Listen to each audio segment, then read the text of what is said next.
নমস্কাৰ প্ৰিয় দৰ্শক ডিডি অসমৰ বাতৰি বিভাগৰ বিশেষ অনুষ্ঠান সংবাদ প্ৰবাহলৈ আপোনালোকক স্বাগতম জনাইছোঁ। বিগত সপ্তাহৰ কেইটামান গুৰুত্বপূৰ্ণ খবৰ সৈতে মই নৱজিত ডেকা। আজিৰ সংবাদ প্ৰবাহত আছে প্ৰাক্তন প্ৰধানমন্ত্ৰী তথা বিশিষ্ট অৰ্থনীতিবিদ ডক্টৰ মনমোহন সিঙৰ দেহাৱসান দেশজুৰি শোকৰ ছাঁ। ৰাজ্যিক কেবিনেট বৈঠকত কেইবাটাও গুৰুত্বপূৰ্ণ সিদ্ধান্ত। দেশৰ ৪৫টা স্থানত ৰোজগাৰ মেলাৰ আয়োজন। অসমতো ৰোজগাৰ মেলাৰ অনুষ্ঠানত কেন্দ্ৰীয় মন্ত্ৰী সৰ্বানন্দ সোণোৱালৰ অংশগ্ৰহণ। প্ৰাক্তন প্ৰধানমন্ত্ৰী অটল বিহাৰী বাজপেয়ীৰ জন্মবাৰ্ষিকীত দেশজুৰি সুশাসন দিৱস পালন আৰু ৰাজ্যজুৰি অব্যাহত বিকাশৰ ১২ দিনৰ কাৰ্যসূচী। প্ৰিয় দৰ্শক, বিগত সপ্তাহৰ এক মৰ্মান্তিক খবৰ। দেশৰ বাবে এক বৃহৎ ক্ষতি। প্ৰাক্তন প্ৰধানমন্ত্ৰী ডক্টৰ মনমোহন সিঙৰ দেহাৱসান। ডক্টৰ মনমোহন সিঙে ভাৰতৰ অৰ্থনৈতিক উদাৰতাৰ সূচনা কৰিছিল। ডক্টৰ মনমোহন সিং ৰিজাৰ্ভ বেংকৰ গভৰ্ণৰ হিচাপে কাৰ্যনিৰ্বাহ কৰিছিল। ডক্টৰ মনমোহন সিঙে প্লেনিং কমিশ্যনৰ উপাধ্যক্ষ হিচাপে কাৰ্যনিৰ্বাহ কৰিছিল আৰু ডক্টৰ মনমোহন সিঙে ২টা কাৰ্যকালৰ বাবে ভাৰতবৰ্ষৰ প্ৰধানমন্ত্ৰী হিচাপে সুকলমে কাৰ্যনিৰ্বাহ কৰিছিল। দেশৰ তথা বিশ্বৰ এগৰাকী আগশাৰীৰ অৰ্থনীতিবিদ আছিল ডক্টৰ মনমোহন সিং। ১৯৯১ চনৰ পৰা ২০১৯ চনলৈ অসমৰ পৰা তেওঁ ৰাজ্যসভাৰ সাংসদ হৈ আছিল। এইগৰাকী মহান অৰ্থনীতিবিদ প্ৰধানমন্ত্ৰী ডক্টৰ মনমোহন সিঙৰ বিয়োগত দেশজুৰি শোকৰ ছাঁ পৰে। দেশৰ প্ৰাক্তন প্ৰধানমন্ত্ৰী ডক্টৰ মনমোহন সিঙৰ দেহাৱসান ঘটে বিগত সপ্তাহত। বৃহস্পতিবাৰৰ নিশা তেওঁ শেষ নিশ্বাস ত্যাগ কৰে। মৃত্যুৰ সময়ত সিঙৰ বয়স হৈছিল ৯২ বছৰ। বিগত কেইবাদিনো ধৰি শাৰীৰিকভাৱে অসুস্থ হৈ থকা প্ৰাক্তন প্ৰধানমন্ত্ৰীগৰাকীক নতুন দিল্লীৰ সৰ্বভাৰতীয় আয়ুৰ্বিজ্ঞান প্ৰতিষ্ঠানত জৰুৰীকালীন ৱাৰ্ডত ভৰ্তি কৰোৱা হৈছিল আৰু তাতেই তেওঁৰ দেহাৱসান ঘটে। দেশৰ তদানীন্তন প্ৰধানমন্ত্ৰী PV নৰসিংহ ৰাওৰ অধীনত বিত্তমন্ত্ৰী হিচাপে কাৰ্যনিৰ্বাহ কৰা সিঙে ভাৰতত অৰ্থনৈতিক উদাৰীকৰণৰ সূচনা কৰিছিল। দেশৰ প্ৰধানমন্ত্ৰী হিচাপে তেওঁ ২টাকৈ কাৰ্যকাল সম্পন্ন কৰিছিল। ১৯৯১ চনৰ পৰা ২০১৯ চনলৈ ডক্টৰ সিং অসমৰ পৰা ৰাজ্যসভাৰ সাংসদ আছিল। চলিত বৰ্ষৰ এপ্ৰিল মাহত সাংসদ হিচাপে তেওঁৰ ৩৩ বছৰীয়া কাৰ্যকালৰ অন্ত পৰে। উল্লেখযোগ্য যে প্ৰধানমন্ত্ৰী হোৱাৰ পূৰ্বে ডক্টৰ সিঙে কেন্দ্ৰীয় চৰকাৰৰ মুখ্য অৰ্থনৈতিক উপদেষ্টা, পৰিকল্পনা আয়োগৰ মুৰব্বী আৰু ৰিজাৰ্ভ বেংক অৱ ইণ্ডিয়াৰ গভৰ্ণৰ পদতো কাৰ্যনিৰ্বাহ কৰিছিল। প্ৰাক্তন প্ৰধানমন্ত্ৰীগৰাকীৰ মৃত্যুত সমগ্ৰ দেশবাসীয়ে গভীৰ শোক প্ৰকাশ কৰে। ভূতপূৰ্ব প্ৰধানমন্ত্ৰীগৰাকীৰ মৃত্যুত কেন্দ্ৰীয় চৰকাৰে ৭দিনীয়া ৰাষ্ট্ৰীয় শোক ঘোষণা কৰে। চৰকাৰে দিনটোৰ বাবে সকলো চৰকাৰী কাৰ্যসূচী স্থগিত ৰখাৰ লগতে সম্পূৰ্ণ ৰাষ্ট্ৰীয় মৰ্যাদাৰে ডক্টৰ মনমোহন সিঙৰ অন্ত্যেষ্টিক্ৰিয়া সম্পন্ন কৰাৰ সিদ্ধান্ত গ্ৰহণ কৰে। আনহাতে কেন্দ্ৰীয় গৃহ মন্ত্ৰালয়ে দেশৰ সকলো ৰাজ্যৰ মুখ্য সচিব আৰু কেন্দ্ৰীয় শাসিত অঞ্চলৰ মুৰব্বীলৈ বিশেষ নিৰ্দেশনা প্ৰেৰণ কৰে। এই নিৰ্দেশনা অনুসৰি গৃহ মন্ত্ৰালয়ে ৰাষ্ট্ৰীয় শোকৰ সময়ছোৱাত কোনো ধৰণৰ চৰকাৰী মনোৰঞ্জন কাৰ্যসূচী অনুষ্ঠিত নকৰিবলৈ আহ্বান জনায়। ইয়াৰ উপৰি ১ তাৰিখলৈকে ৰাষ্ট্ৰীয় পতাকা অৰ্ধনমিত কৰিবলৈও নিৰ্দেশনা জাৰি কৰা হয়। প্ৰাক্তন প্ৰধানমন্ত্ৰী ডক্টৰ মনমোহন সিঙৰ মৃত্যুত ৰাষ্ট্ৰপতি দ্ৰৌপদী মুৰ্মু, উপৰাষ্ট্ৰপতি জগদীপ ধনখড় আৰু প্ৰধানমন্ত্ৰী নৰেন্দ্ৰ মোদীয়ে গভীৰ শোক প্ৰকাশ কৰে। ৰাষ্ট্ৰপতি মুৰ্মুৱে প্ৰাক্তন প্ৰধানমন্ত্ৰীগৰাকীক দেশৰ শিক্ষা জগতৰ সমান্তৰালকৈ প্ৰশাসনৰ জগততো অভূতপূৰ্ব বৰঙণি আগবঢ়োৱা অন্যতম ৰাজনীতিবিদ বুলি উল্লেখ কৰে। আনহাতে প্ৰধানমন্ত্ৰী মোদীয়ে প্ৰাক্তন প্ৰধানমন্ত্ৰী সিঙৰ মৃত্যুত দেশে এগৰাকী সন্মানীয় নেতা আৰু বিশিষ্ট অৰ্থনীতিবিদক হেৰুৱালে বুলি উল্লেখ কৰে। ইফালে কেন্দ্ৰীয় গৃহমন্ত্ৰী অমিত শ্বাহ, কেন্দ্ৰীয় মন্ত্ৰী JP নাড্ডা, অশ্বিনী বৈষ্ণৱৰ লগতে কংগ্ৰেছ সভাপতি মল্লিকাৰ্জুন খাৰ্গে, কংগ্ৰেছ নেতা ৰাহুল গান্ধীয়েও তেওঁলৈ শ্ৰদ্ধাঞ্জলি জ্ঞাপন কৰে। আনহাতে অসমৰ মুখ্যমন্ত্ৰী ডক্টৰ হিমন্ত বিশ্ব শৰ্মায়ো তেখেতৰ মৃত্যুত ৰাষ্ট্ৰই এগৰাকী মহান দেশপ্ৰেমী, বিদগ্ধ পণ্ডিত আৰু এগৰাকী অগতানুগতিক ৰাজনীতিকক হেৰুৱালে বুলি উল্লেখ কৰি গভীৰ শ্ৰদ্ধা নিবেদন কৰে। প্ৰাক্তন প্ৰধানমন্ত্ৰীগৰাকীক শ্ৰদ্ধা জনাবলৈ প্ৰধানমন্ত্ৰী নৰেন্দ্ৰ মোদীয়ে সিঙৰ বাসগৃহত উপস্থিত হয়। মোদীয়ে প্ৰয়াত নেতাগৰাকীৰ নশ্বৰ দেহত শ্ৰদ্ধা নিবেদন কৰাৰ লগতে পৰিয়ালবৰ্গক সমবেদনা জ্ঞাপন কৰে। কেন্দ্ৰীয় গৃহমন্ত্ৰী অমিত শ্বাহ, কেন্দ্ৰীয় মন্ত্ৰী তথা বিজেপিৰ ৰাষ্ট্ৰীয় সভাপতি জে.পি. নাড্ডায়ো সিঙৰ বাসগৃহত উপস্থিত হৈ শ্ৰদ্ধা নিবেদন কৰে। এইফালে প্ৰাক্তন প্ৰধানমন্ত্ৰীগৰাকীৰ মৃত্যুত বিশ্বৰ বিভিন্ন দেশৰ নেতাসকলে গভীৰ সমবেদনা জ্ঞাপন কৰে। সামাজিক মাধ্যমযোগে আফগানৰ প্ৰাক্তন ৰাষ্ট্ৰপতি হামিদ কাৰজাই আফগানিস্তানৰ জনসাধাৰণৰ বাবে ডক্টৰ সিং অন্যতম বন্ধু আছিল বুলি প্ৰকাশ কৰে। আনহাতে মালদ্বীপৰ প্ৰাক্তন ৰাষ্ট্ৰপতি মহম্মদ নাছিদে ডক্টৰ সিঙক এগৰাকী পৰোপকাৰী ব্যক্তি আৰু মালদ্বীপৰ অন্যতম প্ৰিয় বন্ধু বুলি অভিহিত কৰাৰ লগতে তেওঁ এগৰাকী পথ প্ৰদৰ্শক পিতৃতুল্য ব্যক্তি আছিল বুলি উল্লেখ কৰে। আনহাতে ভাৰতত ৰাছিয়াৰ ৰাষ্ট্ৰদূত ডেনিছ আলিপভে ভাৰত ৰাছিয়াৰ সম্পৰ্ক শক্তিশালী কৰাৰ ক্ষেত্ৰত ডক্টৰ সিঙৰ গুৰুত্বপূৰ্ণ ভূমিকা সন্দৰ্ভত আলোকপাত কৰে। সামাজিক মাধ্যমযোগে ৰাষ্ট্ৰদূতগৰাকীয়ে ভাৰত আৰু ৰাছিয়া দুয়োখন দেশৰ বাবে সিঙৰ মৃত্যু গভীৰ শোকৰ মুহূৰ্ত বুলি উল্লেখ কৰে। প্ৰিয় দৰ্শক, বিগত সপ্তাহত মুখ্যমন্ত্ৰী ডক্টৰ হিমন্ত বিশ্ব শৰ্মাৰ অধ্যক্ষতাত অনুষ্ঠিত হয় ৰাজ্যিক কেবিনেট বৈঠক আৰু এই কেবিনেট বৈঠকত কেইবাটাও গুৰুত্বপূৰ্ণ সিদ্ধান্ত গ্ৰহণ কৰা হয়। সংবাদ প্ৰবাহত এইবাৰ দিব খুজিছোঁ কেবিনেট বৈঠকৰ গুৰুত্বপূৰ্ণ সিদ্ধান্তসমূহৰ বিষয়ে কিছু খবৰ। ডিব্ৰুগড়ৰ মুখ্যমন্ত্ৰীৰ সচিবালয়ত মুখ্যমন্ত্ৰী ডক্টৰ হিমন্ত বিশ্ব শৰ্মাৰ অধ্যক্ষতাত বিগত সপ্তাহৰ 23 ডিচেম্বৰত ৰাজ্যিক কেবিনেটৰ বৈঠক অনুষ্ঠিত হৈ যায়। বৈঠকত কেইবাটাও গুৰুত্বপূৰ্ণ সিদ্ধান্ত গ্ৰহণ কৰা হয়। কেবিনেটৰ সিদ্ধান্ত অনুসৰি অৰুণোদয়ৰ সুবিধা গ্ৰহণ কৰা 682 গৰাকী চৰকাৰী কৰ্মচাৰীৰ বিৰুদ্ধে ব্যৱস্থা গ্ৰহণ কৰা হ'ব। লগতে তেওঁলোকে অৰুণোদয় আঁচনিৰ ধন উভতাই দিব লাগিব। এই অৰুণোদয় আঁচনিখন হ'ল দুখীয়া মানুহৰ কাৰণে কৰা আঁচনি। আমাৰ চৰকাৰৰ দৃষ্টিগোচৰ হ'ল যে 682 জন চৰকাৰী কৰ্মচাৰীয়ে অৰুণোদয় আঁচনিৰ ধন আজিলৈকে লৈ আছে। যেতিয়া তেওঁলোকৰ একাউণ্টবিলাক আমি বেংকৰ লগত মেটচ কৰিছিলোঁ, তেতিয়া আজি ধৰাত পৰিলে বা আমি গম পালোঁ যে 682 জন চৰকাৰী কৰ্মচাৰী, যি ৰেগুলাৰ কণ্ট্ৰেকচুৱেল নহয়, যি নিয়মীয়া চৰকাৰী কৰ্মচাৰীয়ে অৰুণোদয় আঁচনিৰ ধন ইমান দিনে লৈ আছিল। আজি আমি গোটেই কেইজন এই কৰ্মচাৰীৰ বিৰুদ্ধে ডিপাৰ্টমেণ্টেল প্ৰচিডিং ড্ৰ কৰাৰ বাবে সিদ্ধান্ত লৈছোঁ আৰু আমি এই কৰ্মচাৰীসকলৰ বিৰুদ্ধে কঠোৰ অনুশাসনমূলক ব্যৱস্থা গ্ৰহণ কৰিম। অৰুণোদয় আঁচনি চৰকাৰী কৰ্মচাৰী থকা পৰিয়ালে পাব নোৱাৰে। সেইকাৰণে কোনোবা যদি কৰ্মচাৰী এতিয়াও এনেকৈ টকা পইচা লৈ আছে, মই তেওঁলোকক যাতে ডিপাৰ্টমেণ্টেল প্ৰচিডিঙৰ আওতাত আহিব নালাগে, ভলেণ্টিয়াৰী তেওঁলোকক নিজৰ নাম অৰুণোদয় আঁচনিৰ পৰা আঁতৰাই দিবৰ বাবে মই অনুৰোধ কৰিম। আনহাতে 2025 বৰ্ষক কিতাপৰ বৰ্ষ হিচাপে উদযাপনত ৰাজ্যিক কেবিনেটে অনুমোদন প্ৰদান কৰে। নাগৰিকৰ মাজত গ্ৰন্থ পঢ়াৰ অভ্যাস বৃদ্ধি কৰিবলৈ কেবিনেটে এই সিদ্ধান্ত গ্ৰহণ কৰে। 2025 চনৰ বৰ্ষটো আমি কিতাপৰ বৰ্ষ হিচাপে পালন কৰিব খুজিছোঁ অসমত। এইবাৰ প্ৰথমবাৰৰ বাবে গুৱাহাটী গ্ৰন্থমেলা আমি খানাপাৰা ফিল্ডত কৰিবলৈ অনুমতি দিছোঁ। যদিও 26 জানুৱাৰীৰ অতি নিচেই ওচৰত হ'ব, নিৰাপত্তাজনিত শংকা থাকে, তথাপিতো কিতাপৰ স্বাৰ্থত আমি এইবাৰ খানাপাৰাত বুক ফেয়াৰ কৰিম বুলি আমি সিদ্ধান্ত লৈছিলোঁ। আৰু আজি আমি কেবিনেটত সিদ্ধান্ত লৈছোঁ যে প্ৰতিজন মন্ত্ৰীয়ে বুক ফেয়াৰত যাব, কিতাপ কিনিব আৰু ডিপাৰ্টমেণ্টৰ পৰাও য'ত যেনেকৈ বাজেট আছে তেনেকৈ কিতাপ কিনিবৰ কাৰণে চেষ্টা কৰিব।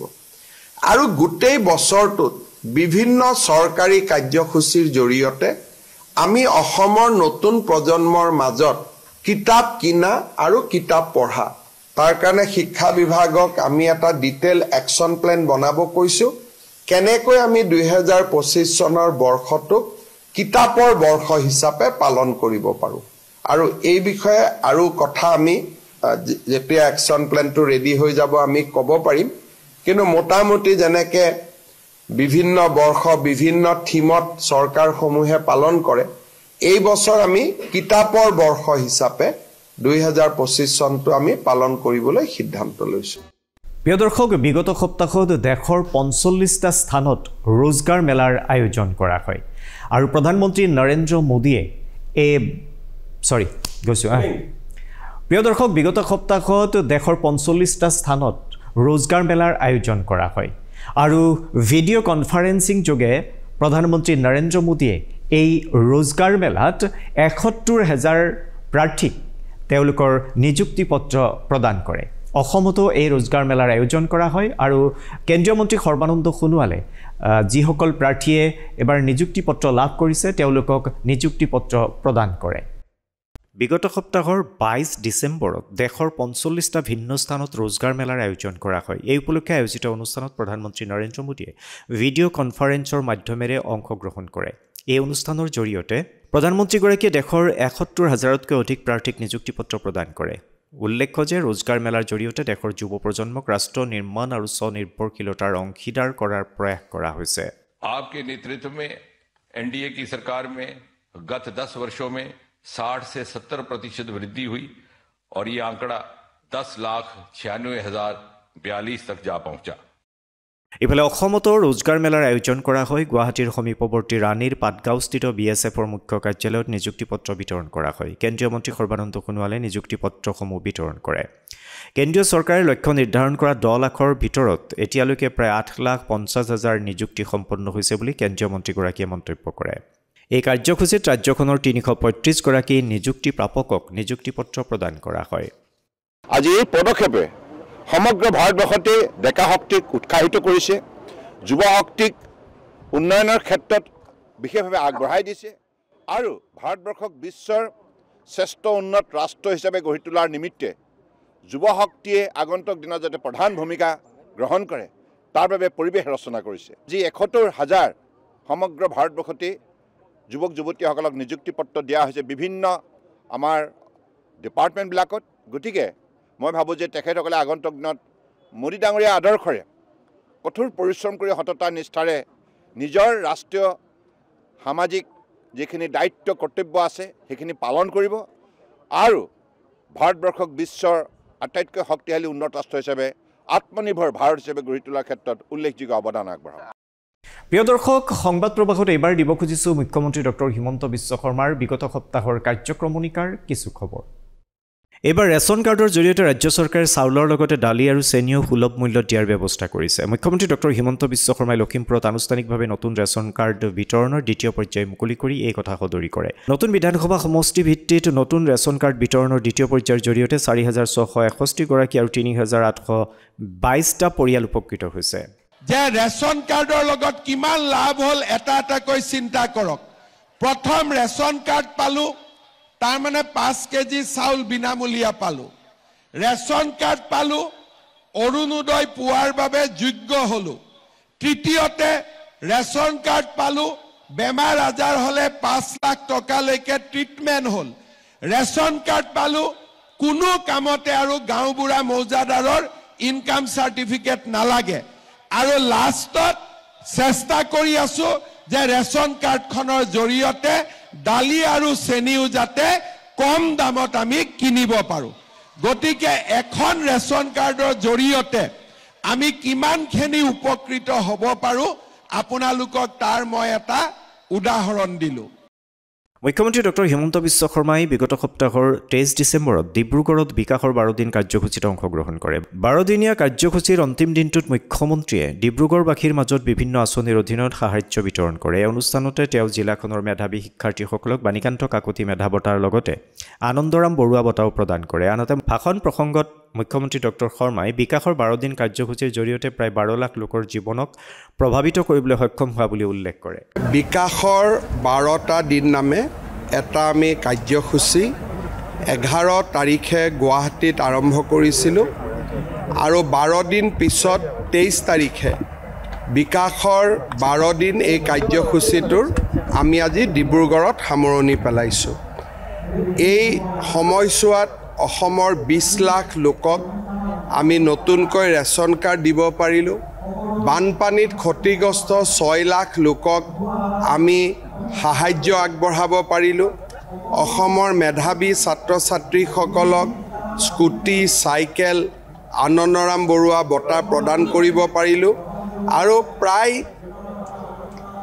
30-32 লাখ লোকক চৰকাৰী আঁচনিৰ সুফলসমূহ আমি বিতৰণ কৰিব পাৰিলোঁ মই আশা কৰিছোঁ যে এই আঁচনিসমূহে দৰিদ্ৰজনক সহায় কৰিব মধ্যবিত্তজনক সহায় কৰিব আৰু সকলোকে আগবাঢ়ি যাবলৈ প্ৰেৰণা যোগাব। 23 ডিচেম্বৰত মুখ্যমন্ত্ৰী ডক্টৰ হিমন্ত বিশ্ব শৰ্মাই ডিব্ৰুগড়ৰ খনিকাৰত নিৰ্মীয়মান ষ্টেডিয়াম পৰিদৰ্শন কৰে। 2019 চনত নিৰ্মাণ কাৰ্য আৰম্ভ হোৱা প্ৰকল্পটোৰ কাম কাজৰ অগ্ৰগতি সন্দৰ্ভত মুখ্যমন্ত্ৰীগৰাকীয়ে অসন্তুষ্টি প্ৰকাশ কৰে। ষ্টেডিয়ামখনৰ নিৰ্মাণ কাৰ্যৰ লগত জড়িত বিষয়া ঠিকাদাৰসকলক কাম ত্বৰান্বিত কৰিবলৈ মুখ্যমন্ত্ৰী শৰ্মাই নিৰ্দেশ প্ৰদান কৰে। ডিব্ৰুগড়ৰ অসম চিকিৎসা মহাবিদ্যালয়ত বিগত সপ্তাহৰ 24 ডিচেম্বৰত মুখ্যমন্ত্ৰী ডক্টৰ হিমন্ত বিশ্ব শৰ্মা উপস্থিত হৈ চিকিৎসা মহাবিদ্যালয়ৰ আন্তঃগাঁথনিৰ বুজ লোৱাৰ লগতে শেহতীয়া কাম কাজ সম্পৰ্কে পৰ্যালোচনা কৰে। মহাবিদ্যালয়খনত 300 কোটি টকা ব্যয় সাপেক্ষে আৱাসিক কলনী নিৰ্মাণ কৰা হ'ব বুলি মুখ্যমন্ত্ৰীগৰাকীয়ে জানিবলৈ দিয়ে। লগতে আৱাসিক কলনী সন্দৰ্ভত মুখ্যমন্ত্ৰীগৰাকীয়ে চিকিৎসা মহাবিদ্যালয়ৰ বিষয়া কৰ্মচাৰীসকলৰ সৈতে বিতংভাৱে আলোচনা কৰে। পৰ্যালোচনা বৈঠকত মন্ত্ৰী প্ৰশান্ত ফুকন, বিধায়ক তৰংগ গগৈ, অসম চিকিৎসা মহাবিদ্যালয়ৰ অধ্যক্ষ ডাক্তৰ সঞ্জীৱ কাকতি আদিকে ধৰি কেইবাজনো বিষয়া উপস্থিত আছিল।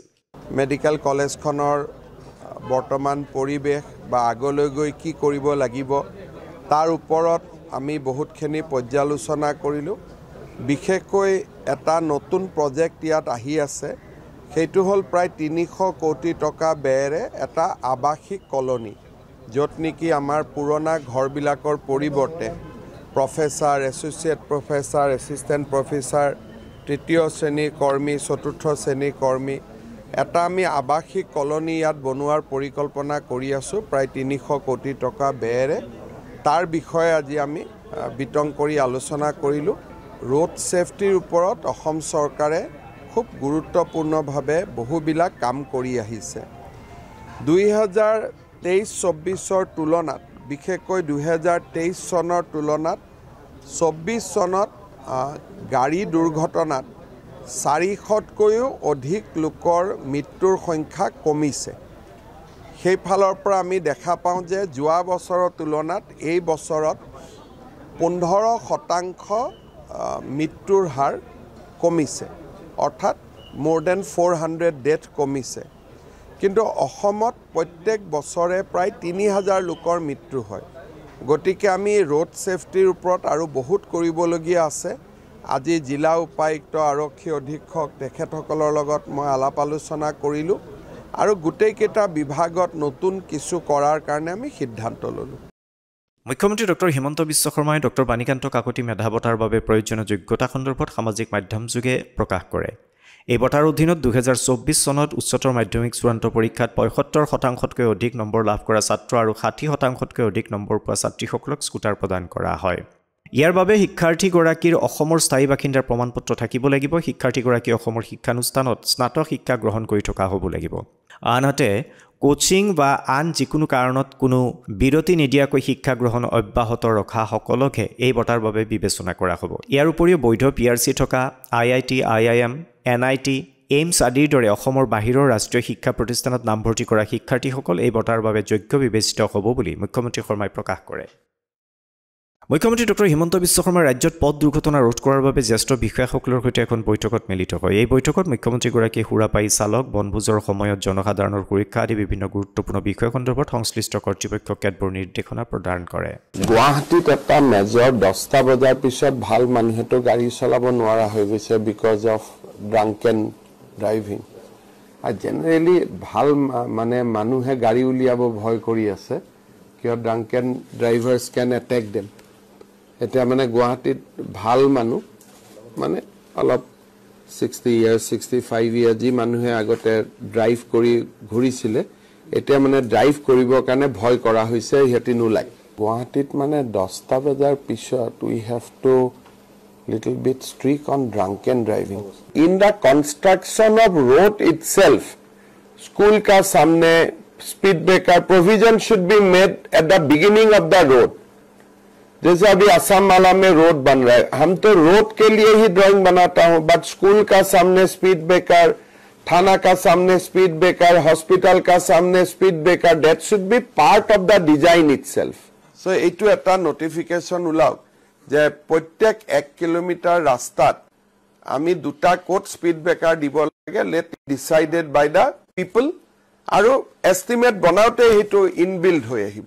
होता है हमें पिकनिक को नंबर 1 कि कोई भी जेतियालेके कुवली ना जाए তেতিয়ালৈকে পিকনিক গাড়ী উইল নট ষ্টাৰ্ট ঘূৰি অহাৰ সময়ত অবভিয়াছলি ড্ৰাইভাৰে যাতে মদ নাখায় ডেট শুড বি এনশ্যোৰ্ড পিকনিকত ভাল কি চ'ৰ্চ আৰম্ভ হোৱাৰ সময়ত থানাই যদি মনিটৰ কৰে আৰু পিকনিক স্পটটোত যদি পুলিচৰ প্ৰেজেন্স থাকে then it will come down প্ৰিয় দৰ্শক বিগত সপ্তাহত প্ৰাক্তন প্ৰধানমন্ত্ৰী অটল বিহাৰী বাজপেয়ীৰ জন্মদিনটো সমগ্ৰ দেশজুৰি সুশাসন দিৱস হিচাপে পালন কৰা হয় অসমতো বৰ্ণাঢ্য কাৰ্যসূচীৰে এই সুশাসন দিৱস পালন কৰা হয় আৰু প্ৰাক্তন প্ৰধানমন্ত্ৰী অটল বিহাৰী বাজপেয়ীলৈ শ্ৰদ্ধাঞ্জলি জ্ঞাপন কৰা হয় এটি ৰেঙনি 25 ডিচেম্বৰ দেশৰ প্ৰাক্তন প্ৰধানমন্ত্ৰী অটল বিহাৰী বাজপেয়ীৰ জন্ম শতবাৰ্ষিকী প্ৰাক্তন প্ৰধানমন্ত্ৰীগৰাকীৰ জন্মদিনটোক সমগ্ৰ দেশে সুশাসন দিৱস হিচাপে পালন কৰে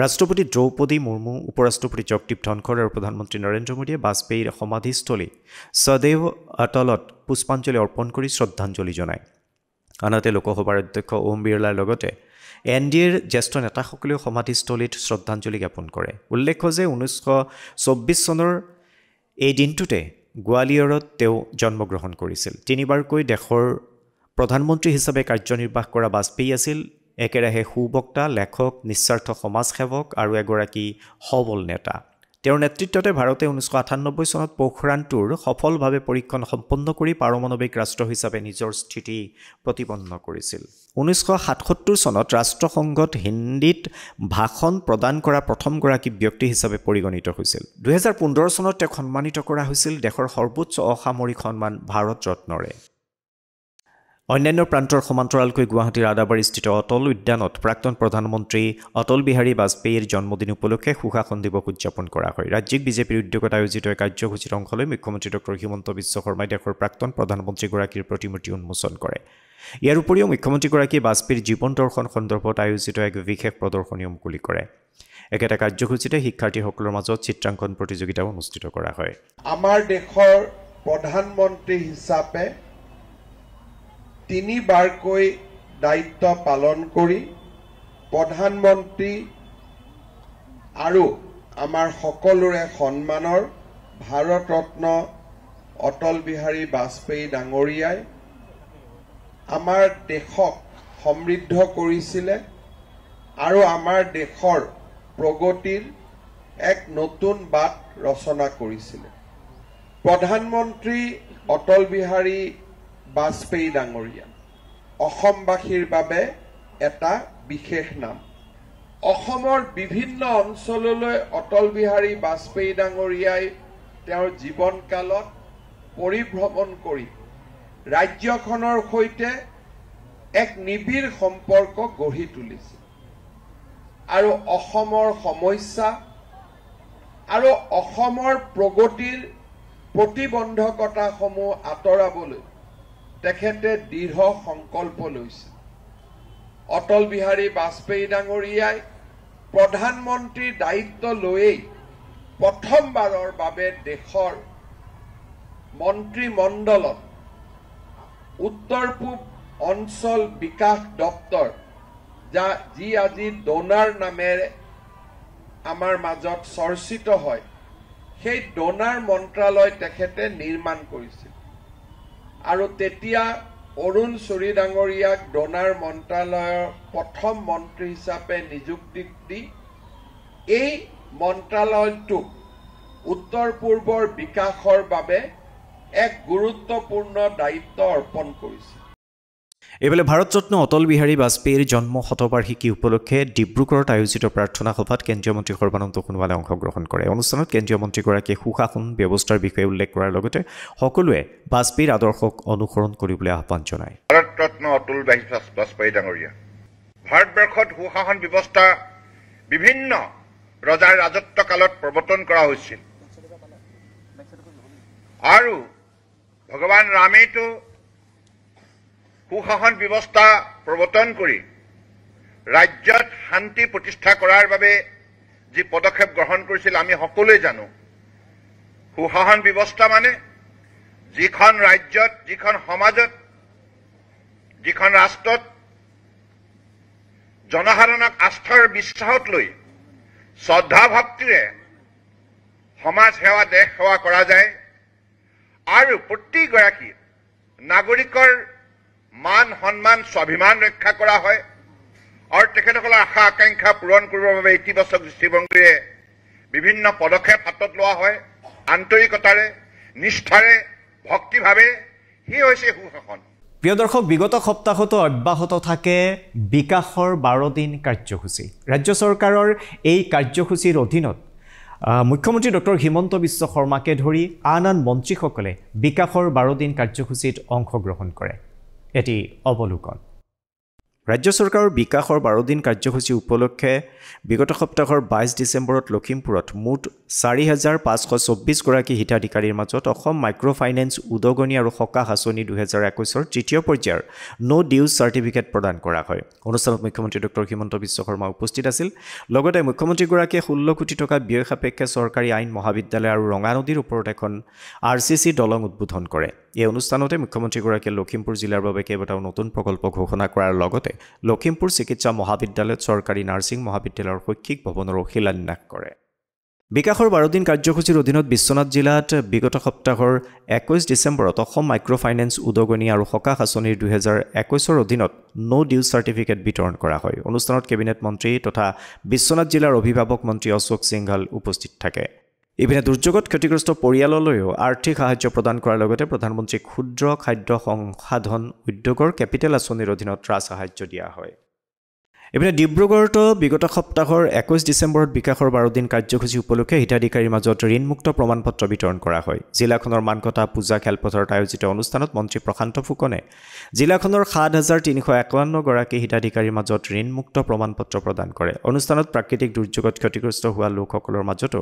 আৰ্থিক সাহায্য বিতৰণ কৰা হয় অনুষ্ঠানত কেইবাগৰাকী বিধায়কৰ লগতে বিশিষ্ট ব্যক্তিসকল উপস্থিত আছিল প্ৰিয় দৰ্শক সংবাদ প্ৰবাহত এইবাৰ দিব খুজিছো অন্য দুটিমান গুৰুত্বপূৰ্ণ খবৰ ভাৰতীয় সমান্তৰাল ধাৰাৰ ছবিৰ উত্তৰণৰ অন্যতম গুৰিধৰোতা শ্যাম বেনেগালৰ বিগত সপ্তাহৰ সোমবাৰে নিশা দেহাৱসান ঘটে দীৰ্ঘদিন ধৰি বৃক্কজনিত ৰোগত ভুগি থকাৰ পাছত 90 বছৰ বয়সত চলচ্চিত্ৰ নিৰ্মাতাগৰাকীয়ে মুম্বাইৰ এখন চিকিৎসালয়ত শেষ নিশ্বাস ত্যাগ কৰে ভাৰতীয় চলচ্চিত্ৰ জগতত বাস্তৱধৰ্মী কাহিনীসমূহৰ বাবে বিখ্যাত বেনেগালে 2005 চনত লাভ কৰিছিল দাদা চাহেব ফাল্কে বঁটা 1976 চনত পদ্মশ্ৰী আৰু 1991 চনত পদ্মভূষণেৰে সন্মানিত হোৱাৰ উপৰিও তেওঁ লাভ কৰিছিল কেইবাটাও ৰাষ্ট্ৰীয় চলচ্চিত্ৰ বঁটা তেওঁ অংকুৰ নিশান্ত মন্থন ভূমিকা মন্দি জুবেদা ৱেলডান আব্বা আদিৰ দৰে মননশীল ছবিৰ পৰিচালনা কৰিছিল ভাৰত এক খোজ সংবিধানৰ দৰে তথ্যচিত্ৰ শৃংখলাৰো নিৰ্মাতা আছিল বেনেগাল